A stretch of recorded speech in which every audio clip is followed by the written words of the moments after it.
안녕하십니까? 오늘은 지난 시간에 이어서 간목이 여름에는 어떤 상황이 될지 한번 살펴보겠습니다.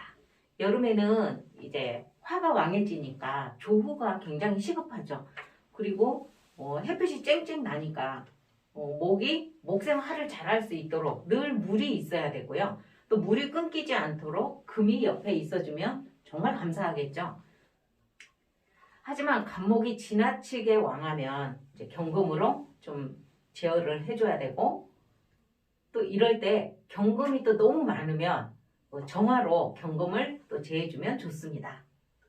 그리고 여름에는 이제 화가 왕하니까 금의 극을 받더라도 크게 두려워하지를 않습니다. 목이 많으면 목생화로 설기를 하니까 목화통명이 되어서 좋고요. 이렇게 목화통명이 될 때에도 반드시 수가 있어서 지속적으로 목생활을 할 수 있어야지 좋은 구조가 됩니다. 여름에는 간목이 반드시 물이 있어야 되지만 이제 가을에는 어떨까요? 이제 가을의 목은 가을에는 이제 다 자라서 이제 열매를 맺고 수확을 해야 되는 거죠. 그래서 더 이상 자라지 않으니까 쇠퇴기로 보고요. 이럴 때는 이제 간목이 이렇게 나무에 열매를 많이 맺었으니까 이 열매들을 이렇게 따줘야 되니까 열매들을 따서 이것을 이제 팔아서 돈을 벌 수 있으니까 뭔가 결과를 얻을 수 있는 거죠. 그래서 이 결과를 얻기 위해서는 이것을 따야 되니까 이때는 이제 경금이 필요하고요. 경금이 또 연장이 튼튼하고 좋아야 되죠. 그래서 멋진 연장이 되기 위해서는 옆에서 이제 정화가 화급금하면서 이 경금을 재련을 시켜서 단련을 시켜서 좋은 연장을 만들어 주면 이 경금이 좋은 연장으로 이 간목을 멋지게 다듬어서 과일도 열매도 멋지게 따고 상처 없이 멋지게 따고, 그리고 이 몸통은 잘 잘라서 멋지게 동양 제목을 만들 수 있죠. 그래서 가을의 간목은 이 정화하고 경금을 보면 굉장히 구조가 좋아집니다. 쓸모가 있는 훌륭한 간목이 되게 됩니다. 자, 사주를 하나 보면은요. 이렇게 가을의 목입니다. 가을의 목이 여기 인성이 있어서 수생목을 받고 묘목이고 이러니까 되게 강하죠. 강한데 여기에 천간에 경금이 나왔습니다. 그래서 이 경금이 나무를 멋지게 다듬어 주고 이 연장이 제대로 된 연장이 될 수 있도록 이 정화가 이 기물을 만들어 주거든요. 그래서 가을의 간목이 경금하고 정화를 봐서 이건 과갑에 준한다. 아주 좋은 구조를 가지고 있습니다. 토는 가을의 계절인 금을 생하느라고 이제 토생금하면서 힘이 약해지는 계절이죠. 이때에는 금이 왕성하니까 목한테는 좀 불리하죠. 이럴 때 화가 나와서 금을 제극을 해주고 토를 따뜻하게 화생토하면서 배양을 해주면 목이 토를 의지하는데 훨씬 더 도움이 됩니다. 자, 사주를 한번 가보겠습니다. 자, 술월의 간목이니까 지금 가을의 나무죠. 가을 나무인데 가을에는 이 토가 토생금 하느라고 지금 힘이 조금 빠진 상태입니다. 이럴 때 옆에서 화가 있어서 화생토 이렇게 해주면 이 토가 좀 따뜻해지면서 간목의 재성인 토를 키워주니까 재물이 부유하게 되고, 또 이 간목은 옆에 바로 경금이 있으니까 경금이 간목 바로 옆에 있으면서 이렇게 멋지게 다듬어 주니까 이 간목이 굉장히 훌륭한 제목으로 쓰임을 받을 수 있습니다. 다음에 동목은요. 이제 자기 할 일을 다 마치고 뿌리로 돌아가서 자기 에너지를 저장을 하고 조금 쉬어야 되죠. 그래서 이럴 때는 따뜻하게 정화가 있어서 좀 보온을 해주면 좋습니다. 그래서 동목은 화를 봐야 되죠. 그래서 추동 또는 봄 이럴 때는 항상 한목 향양을 했죠. 추울 때 나무는 꼭 불이 있어야 됩니다. 불이 있어야 되고요. 또 겨울에 나무는 이제 우리가 사는데 따뜻하게 불을 만들어 줄 수 있는 그 장작이 되어서 우리 사람한테 따뜻하게 보온을 해주면은 겨울에 나름대로 또 역할을 잘 하게 되는 거죠. 이제 이 다 자란 나무를 경금으로 쪼개서 이제 장작을 만들어서 불을 떼줘야 됩니다. 그러면은 또 이제 그 간목이 이 나무의 가치가 또 올라가게 되죠. 그것을 보고 벽갑 인정이라고 하는데요. 벽갑 인정으로 이거는 쪼갠다 할 때 쪼갤 벽자거든요. 자, 간목을 쪼개서 자, 불을 만든다. 간목을 쪼개서 그러면 장작이 되죠. 간목을 쪼갠 장작으로 불을 만든다. 그래서 동목은 이렇게 벽갑 인정을 하면 좋은데요. 어떤 것으로 이게 간목을 쪼개냐? 당연히 경금으로 쪼개겠죠.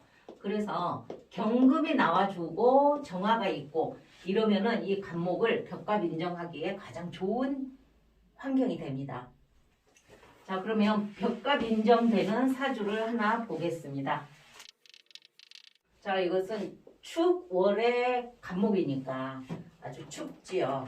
자, 추울 때 간목인데 이때 간목은 더 이상 생장하지 않고 열매를 맺을 수도 없죠. 그래서 이럴 때는 이 나무를 경금으로 쪼개서 자, 목생화 하면서 불을 만드는 겁니다.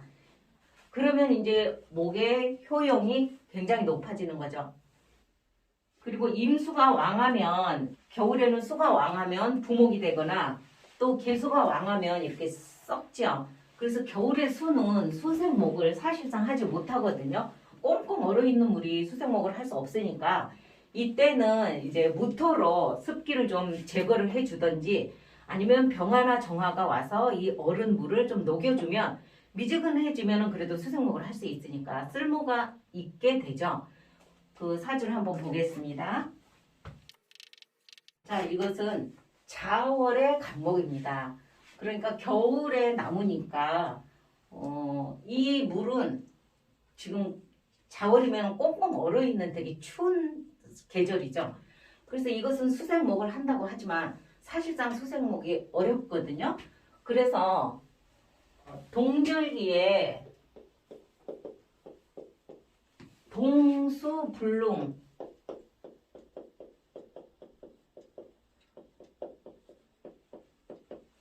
동수불능 생목이거든요. 수생목을 할 만한 능력이 없다. 그래서 동수불능 생목인데 이럴 때에는 여기에 천간에 무토나 또는 뭐 병정화가 있어서 또는 그 지지에 이렇게 화가 있어서 이 차가운 물을 녹여주면 이제 미지근한 물이 돼서 그때는 수생목을 할 수가 있거든요.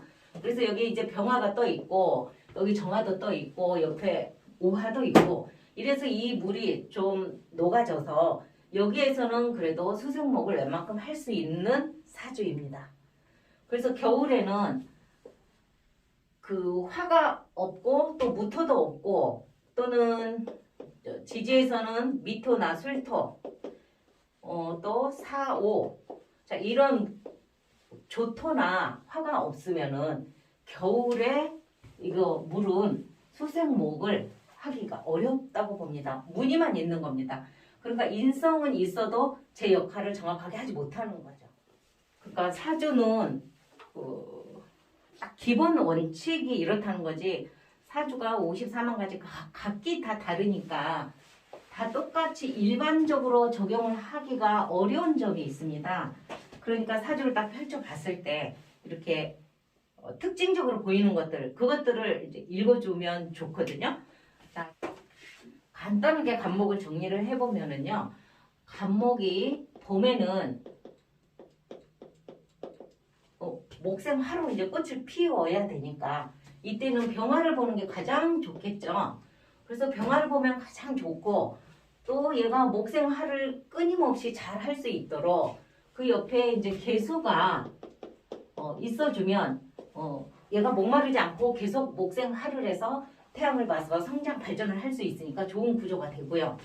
그 다음에 여름의 간목은 이제 여름은 이제 계절이 더우니까 여름은 이제 수가 있어야 되죠. 수가 있어야 되고 또 이 수가 마르지 않도록 계속 옆에서 금이 있어주면 되게 좋은 사주가 됩니다. 경금이든 신금이든. 그 다음에 가을에 목은요. 가을에는 이제 이것을 다 열매를 따야 되니까 이때는 이제 경금이 필요하죠.